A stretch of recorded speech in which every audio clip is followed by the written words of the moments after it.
અરે બાર તો જો કેવો સરસ વરસાદ આવે છે, મોર ટહુકા કરે છે અને અંદર મોરપીંછ શું હાલે છે આજ તો વરસાદ પેલા તો એક નવીનમાં કહી દઉં, રાજકોટમાં છે ને વરસાદ જોરદાર મસ્ત ચાલુ થઈ ગયો છે.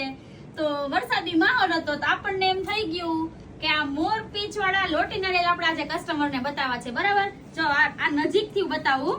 આ રિયલ મોરપીંછમાં વર્ક કરેલું છે. રિયલ મોરપીંછમાં આખે આખું લોટી નાળિયેર રિયલ મોરપીંછમાં આપણે આપેલું છે. જો આ એનું શ્રીફળ છે, આ એની લોટી છે અને આ એમની ઈંઢોણીમાં બેક સાઈડ જો આવું આવશે આખે આખું.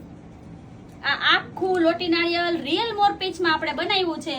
તો આજે વરસાદી માહોલ હતો તો આજે એમ થઈ ગયું કે કસ્ટમરને છે ને બધા જ મારા કસ્ટમરને કહું છું કે મોરપીંછમાં છે ને આપણે સ્ટોક પૂરો થઈ ગયો તો બહુ બધાના ઓર્ડર એટલા પેન્ડિંગ હતા. તો એ બધા જ કસ્ટમરને પાછું કહી દઉં છું, બધા અક્ષરાટમાં વહેલી તકે રિયલ મોરપીંછના લોટી નાળિયેર લેવા માટે પહોંચી જાજો. બધા જ અક્ષરાટમાં વહેલી તકે પહોંચી જાજો. બરાબર, મારા જય સ્વામિનારાયણ બધાયને.